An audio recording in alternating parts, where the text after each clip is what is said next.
Fazendo agora é o que, Sérgio Amaro? Porque quando eu tirar isso aqui, possa ser que dê defeito Na falha, né? Na falha. Para ficar a falha adiante. É.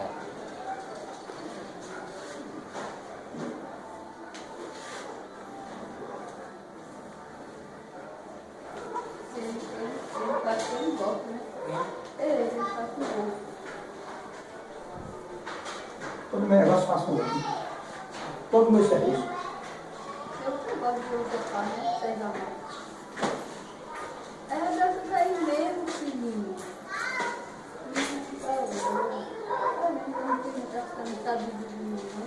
Olha, vou fazer uma pergunta a tu e a tu. Você não vai poder me responder não. Só serve para tu e tu. Ele não quer solteiro e isso aí não tem filho. Eu tenho duas. Filho já. Eu tenho duas filhas. Tu como pai, para tu é o homem. Tu como pai, como foi que tu te expressasse para educar teus filhos? Foi através de alguma pessoa, ou foi tu mesmo?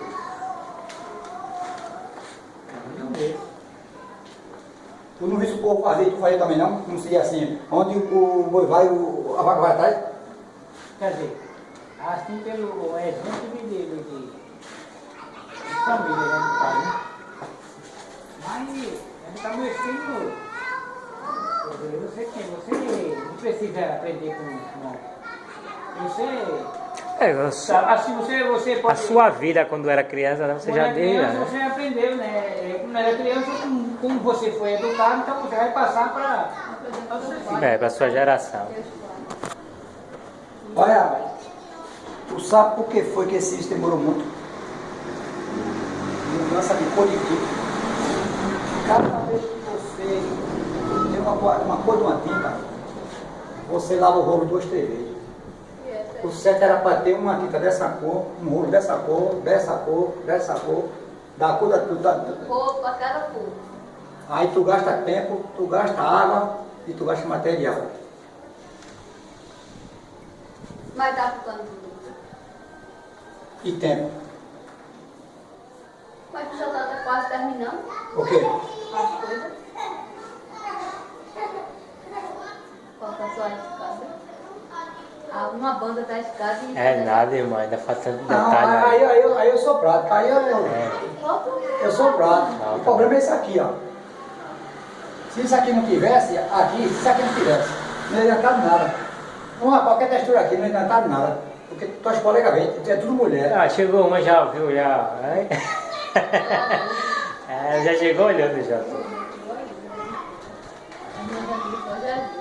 É o quê? As minhas amigas só já na dela. É que o povo não olha. É assim mesmo, quando já é sua idade, os outros têm que ver mesmo. Não. Mas, às vezes eu observo assim, que vai na praça. Eu vi que esse negócio não está com esse negócio de arbitragem. Tem que eu trabalho muito com rico. É pior. Olha. Mais do que o pobre não. Tem. Olha. O pobre ele faz questão de ver, enquanto ele não vê. Olha. Tem um mesmo aqui que Não se sossega, né? Vou dar uma dica a tu agora. Tu acredita que em apartamento tem rico, que vê eu trabalhando aqui, e a porta aberta, invade e entra?